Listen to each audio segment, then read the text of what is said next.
Welcome back and thanks for tuning in. I'm Nick, and this is Super Simple Security Principles, where we talk about digital security principles that are easy to understand no matter your skill level. We are part of the I Hate Passwords Digital Self Defense Academy, or IHP Academy for short. Today's episode, ExpressVPN. We're going to sound off on this a little bit. If you're like me and you're asking yourself, who is ExpressVPN? Don't worry, we're in the same boat. In this episode, we're going to be discussing our Master Guardian's tool analysis of ExpressVPN. He needs no introduction, but I'll give him one anyways. Our Master Guardian, Makane. Hey, Nick. Hey, buddy. And today, guess what? We've also got Cam. You're joining us again. Yeah, I know. I don't know what happened somehow. 2 in a row. Good, Woo! good to have you back. Good to Yeah, have it's you good to back, be back. buddy. Yeah. Okay, so just to let you know, I checked out ExpressVPN's website super briefly because I knew I'd want to hear your guys' opinions and thoughts and answers. It says that it's the VPN that just works. So I want to dive into your guys' thoughts. Well, Yeah. is it? I'm gonna mention that real quick. Like, I've been using ExpressVPN, well, only for about 6 or 8 months now. But I had been using another VPN, which I won't mention, uh, for quite a while before that, and had tried a couple of different ones over the years, and it absolutely works much better than the others. Almost too well, in fact. Like, sometimes I forget that I've turned it on and I end up like, I live in New Zealand, so I use it sometimes to connect to the States, and I forget, like, previous VPNs would just disconnect themselves regularly anyway, so I'd never leave them on too long. This one I forget, and so then I go to a New Zealand site and it's like not allowing me to do stuff because I'm in the US. So it works way better and more seamlessly and in a number of ways, which we'll get into. Awesome. Thank you. Yeah, and I obviously haven't, or not obviously, but I have not used it, so that's good to hear from you who have.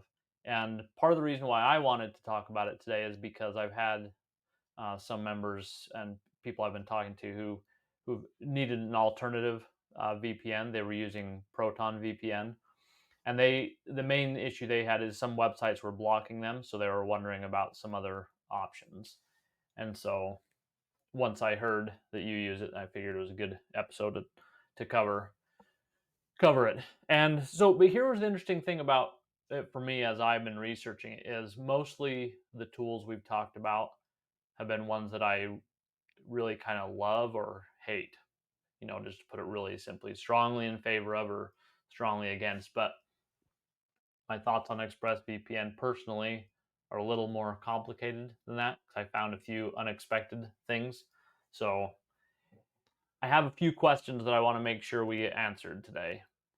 And so this is kind of the order of the agenda I'm thinking is what are some of my concerns with ExpressVPN? And then we'll let Kem answer why he trusts them and another reason that I found to trust them. And then what happens if ExpressVPN isn't trustworthy?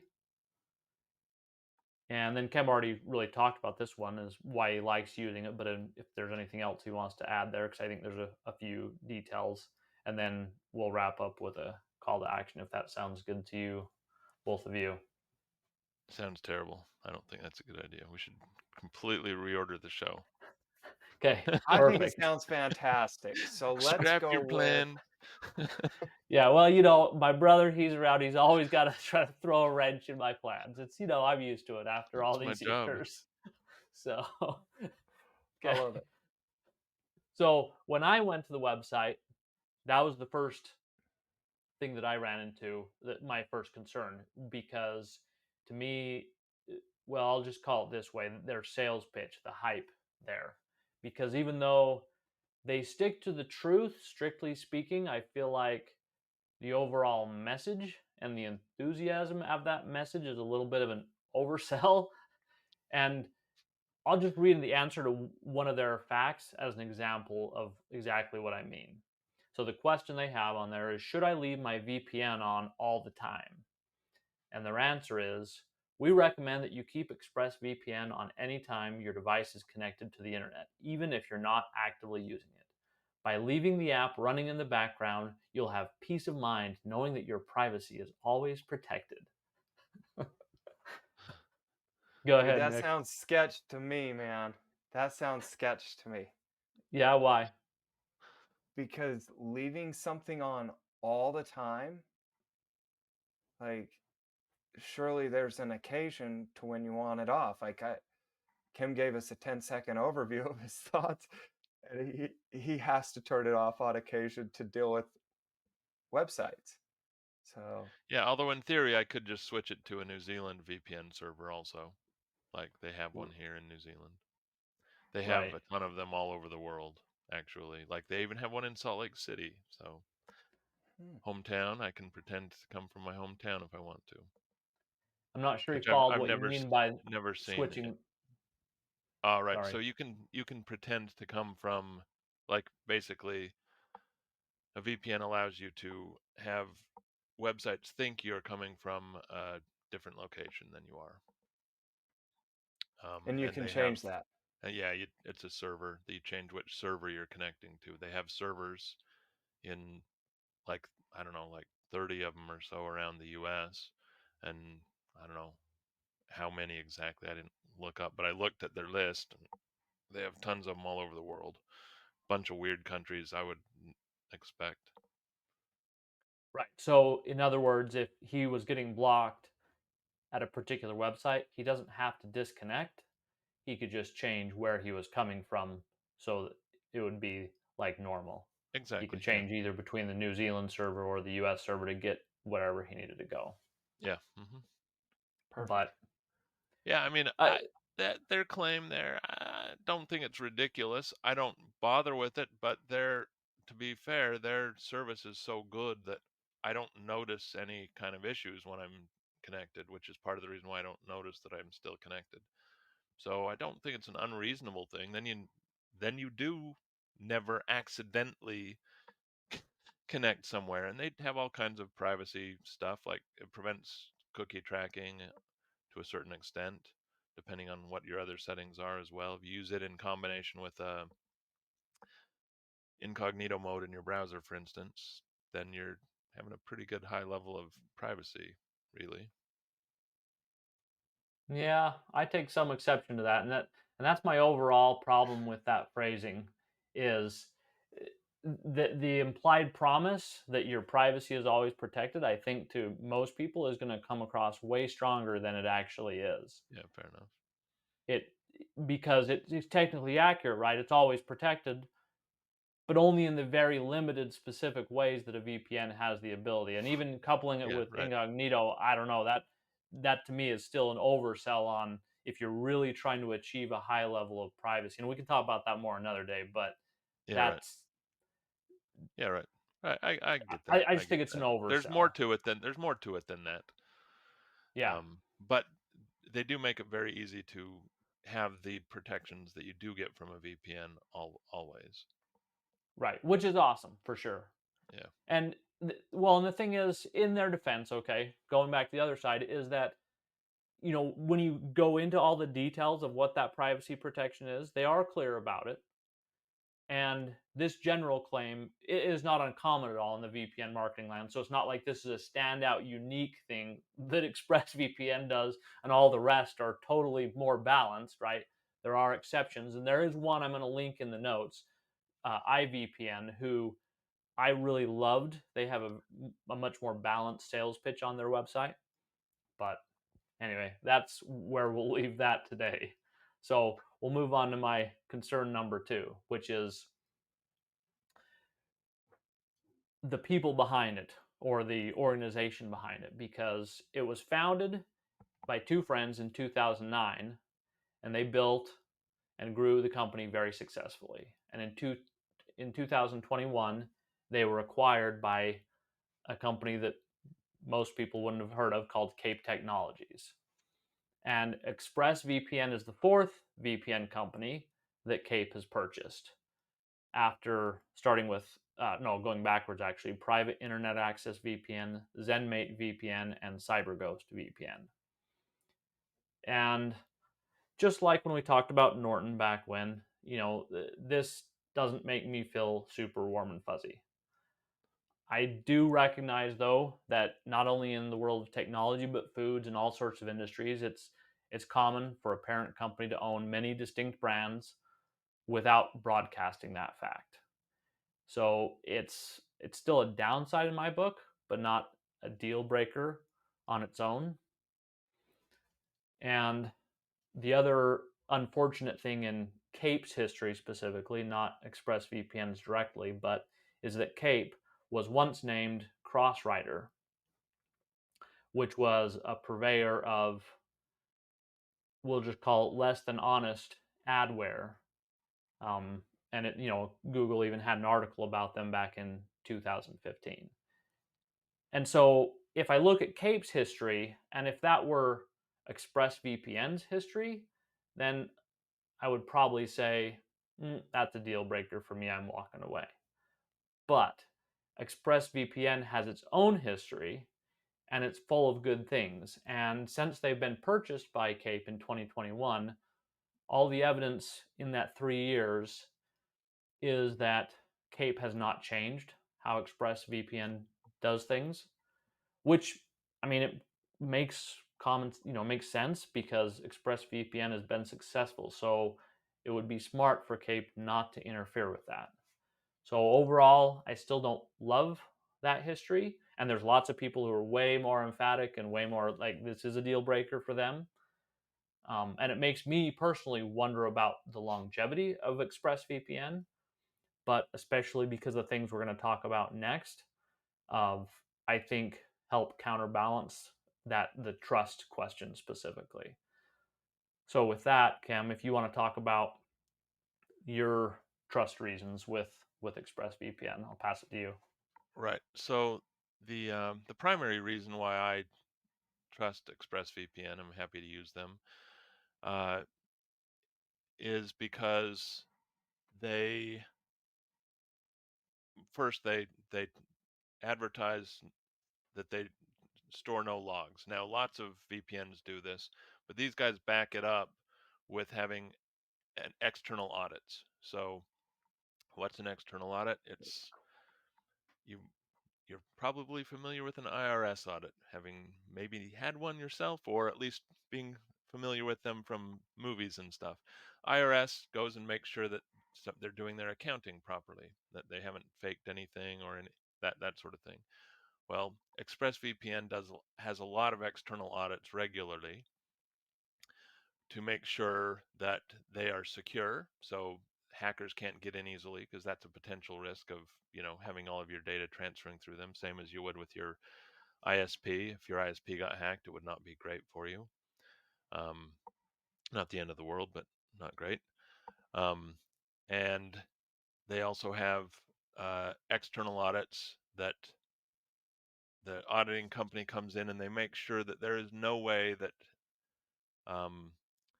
that anybody using ExpressVPN's IP address, that's an identifier of you or any of the data that you're transferring through them, can be seen by anyone else. They're not storing any of it. It all goes away as soon as you're done using the connection. That as soon as you finish hitting the website, all of it's gone. There's no records of it. So the government can't come in and say, hey, we want to know where this guy browsed while he was using your VPN. They just don't have the capability of answering that question. And a third party is ensuring that that is the case. They also have internal people who try to hack the company, and they hire external people to try and hack the company in order to make sure that real hackers can't get in. So that's basically it, really. It's they publish it all. You can see the results of the third party companies and who the third party companies are, and you can make sure that it's all good. That sounds like a fantastic, I can't just say reason, but it's a lot of reasons to trust them. you know?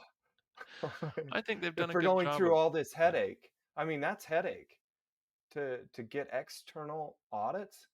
Dude, that's headaches. It costs them a lot of money too. Yeah. Yeah. Oh, yeah. Yeah. Yeah.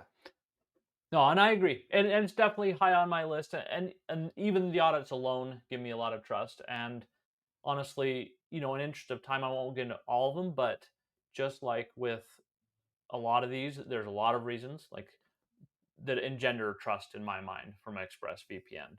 But I'm just going to share probably the one that I find most compelling after the audits, and that's that they have a bug bounty system. And this is a practice in the software industry where a company will pay out a reward or a bounty to anyone who can find a bug in their software. So not only do they do the specific hiring and the pen testing and things like the penetration testing that Ken was just talking about with the audits, but then they just kind of have this open up to the world. Anybody, anywhere, if they can come find a bug in their software, they'll pay them for that find. And the bigger, the more significant that bug is, the more they will pay. And as I was reading the details of their specific bug bounties, I found it interesting that they have the biggest one is a $100,000 bounty. Ooh. Yeah, it's Yeah. a good Makes one. you And want to learn how to hack, huh? yeah, exactly. It is. It's pretty inspiring. So I want to explain briefly what that's for because knowing what they're paying for in combination with the audits, I think uh, adds another layer of trust. So as Kem has talked about, he's referenced the server a lot, right? With a VPN and many kinds of software, there are sort of two halves to the software. There's the part that runs on your phone or your laptop, and that part of the software is called the client. And then there's the part that runs on the computer owned by the company, and that part is called the server. And so this 100,000 bug bounty kind of boils down to this. If you can find a bug in the server that shows that a user's security or privacy is compromised, essentially, that includes the logging that, is so prominent that Ken mentioned and the VPNs are notorious for, then you earn that 100K. And in case you are wondering, I will just straight out say I don't know the exact numbers, but there are lots of people who definitely go after bug bounties. They work because people make a living out of it. So, Very cool. Very yeah, cool. it is pretty fascinating, huh? I think, Yeah. anyway. Yeah. Yeah. So, um, anything else you want to add about the bug bounty before I move on to the next question, Kem? No, I was unaware of that myself. I think that's all. I know that bug bounties existed, but I didn't know that ExpressVPN had one as well, and that's great to hear. That just makes me that much happier. Yeah, exactly. Okay, so then let's have you answer the question, Kem. If, despite the audits, despite the bug bounties, despite all the other reasons that we haven't gone into, ExpressVPN decides to turn against us and, do something bad. What could that look like? What's the worst? What's the most likely Um, well, I mean, scenario? worst case, uh, which can happen anytime you're sending internet information through a server via public Wi-Fi or your ISP at home or a VPN. They can, route you to different sites than you think you're going to that look like the same site that are phishing sites. That's a good reason to use a password manager, by the way, because that helps avoid that problem altogether. Um, and we have other episodes about that. Look for them. Um, but no, that's really highly unlikely. I think that's their whole business is about trust. The most likely thing that could happen is that they might actually be tracking where you're going and selling it for ads. Like there's a lot of money in ads. Um, I think it's highly unlikely that these guys would do that either, but there are definitely have been VPN companies that have done that in the past that have also advertised that they were not doing logs. Um, but not that had like all these other external audits and all this other stuff in place in order to ensure that they were telling the truth about the fact that they were not logging stuff. So that's the worst that's even remotely likely to happen, is Cool. the be reselling some information. Yeah, no, I agree. Well, and like you said, with the audits and with, they have this trusted server technology, which we won't dive into, but I looked at quite a bit, and there's just a lot of things that, yeah, I mean, I can't even see how they'd be able to sneak it past, honestly, let alone have the motivation to in this case, right? Like they have a profitable business model. They Right. don't need to try to muddy the waters with the ads. So I agree Right. with you. Okay, so then the last thing before we get to our call to action is, do you have any other, usability aspects? Because I know I love having security and stability in my software, but I like it to be usable as well. And that's one of the big things that has why you stuck with it. Right. Yeah. So Well, it's super easy easier than other VPNs that I've used to install and get working. Like I said before, it's easy to leave on all the time, too easy almost. And one thing that I hadn't tested until we talked about doing this episode, but that thought I ought to, because I'd never noticed anything speed-wise as far as that goes, is how fast it was, right?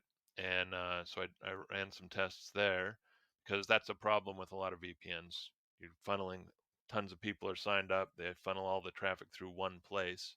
It can slow things down if they haven't paid enough to get a big enough pipe. But I got 300 megabit download and 100 megabit upload, which, in case you're not familiar with exactly what that means, it's very fast. It's fast enough to download a 4K 2-hour movie in a bit over a minute, which is, fast enough for most people. that's The VPN's blindingly not going to be fast. the bottleneck. You're not always going to get that speed. In fact, you're almost never going to get that speed when you go to a website, because the website itself won't deliver the data to you that fast. So that's where the problem is going to be. If you're having slow internet, it's not the VPN, it's the site you're connecting to. So yeah, it's super Cool. fast. What about number of servers? Because I know that's a big one for a lot of people I've talked to in terms of not being blocked. Oh yeah, no, whoops. Uh, I just briefly started to connect. I was trying to pull up ExpressVPN to look at the number of servers, and so when you do switch internet connections, it can cause a brief glitch. So there may well be a brief glitch in our audio there. But they've got a ton. I like 30 or so in the U.S., maybe more. Hundreds around the world. They only have one in New Zealand, but then we only have 4.5 million people. Don't really need more than one here. Yeah. Uh, Well, and I don't have the numbers in front of me, but I know when I was looking, it seemed like they had a lot more than many of they them had a did. lot. They have a lot more than the last couple of VPN companies that I was with. Also, as Yeah. far Okay. as streaming video and stuff like that from like Netflix in the States or whatever, I don't do that a lot, but I have done it a bit, and I've never had any issues. So Okay. Cool. All right. Well, then, is there anything else you want to add before I give my call to action? I could think of some various insults about the way you look, but nothing else really. Sweet. Okay. Well, to start my call to action, what about you, Nick? Sorry, I forgot to ask you anything. No, I mean, thus far I'm pretty sold on ExpressVPN. It sounds like outside of if they do something shady, it might be they do what Google does to me all the time, and that's sell my information to, you know. So no And big deal. I got so you. so no big deal there. And then you know it, they really seem to add that another layer of protection, if that's what I'm seeking, right? Yeah. Yeah. Okay. Well, and that's my conclusion is this: is I'm going to try it for a year at least, because I want it, like I mentioned earlier, not only to work well or to software that I can trust, but I want it to work well. And that's one of the reasons I've been reluctant to try VPNs, is because so many of them not only are not trustworthy, but just don't work very well. They're just a pain in the butt. They slow things down and all sorts of problems. So I'm going to try ExpressVPN, but it's definitely not the end of the VPN story for me, at least. And there are specifically 3 that I want to try: iVPN, Mullvad VPN, and Proton VPN. And I'll put links for those in the show notes. So my call to action, though, is if you need a VPN, and we talked about more of the reasons why you might need them in the last episode specifically, is, I don't know, after hearing us, had some concerns, but, we have some reason to trust them despite those concerns. What do you think? You want to give ExpressVPN, or you want to keep looking? And I'd love to hear what you decide. And here's the last thing. So this is unusual for us, but I have a special link that I found for you to sign up for ExpressVPN that has a little bit of a deal. Now, this is not an affiliate link for me. We do not make any money from it. I just found it in the course of my research.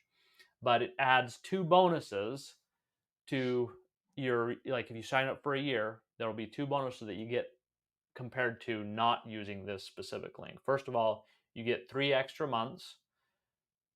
And so instead of paying $100 for 1 year of service, you'll pay $100 for 15 months of service, which drops the monthly cost from $8.32 to $6.67. And the second one is that you get 1 free year of computer backup from Backblaze. Nice. Yeah, Wish I had exactly. found this link before I signed up. Well, except it's only for new customers of Backblaze. Oh, okay. Right? I've been Both using of us Backblaze for years. Yeah. Exactly. I've been using them for 10 years. Okay. And so they are a major component of my backup strategy. And, we'll probably do an episode on that. But since I found this link, I was like, I wanted to give a quick plug there for it now, right? Even though timing wasn't perfect, it'd be nice to have that all done before this. But anyway, now the page lists that as a $70 value, but it's actually $100 per year right now. The pricing went up not long ago. And I'll just say, yes, it went up, but I've had them since 2014. And just like everything, the pricing it's gone up a little bit, but it's been slow. They've been very transparent about it, completely reasonable in my book. And I love them. So anyway, if you get $100 free in Backblaze, it's like you're paying $100 for the ExpressVPN, you get $100 value in Backblaze, basically free. So anyway, look for that link in the show notes. Sounds awesome. Yeah, I think so. If you're, Yeah. I'm new to both, so I could get that deal. I'm excited. Yeah, exactly. I was definitely thinking that might be a good fit for you. So yes. Okay, well, that's our show for today then, I think. Cool. Yeah, that's our show. Take it easy. Okay, that's our super simple show today. If you're not a member of the IHP Academy already, please come join us for free. Stop searching the whole internet for answers and never knowing who to trust. Ask us instead. We made it super simple to find us, and it only takes 2 minutes to sign up. Just visit helpmegetsafe.com. Enter your name and your email. You're in. You can also find the link in our show notes. Thank you for joining us, and make it a great day. Bye-bye.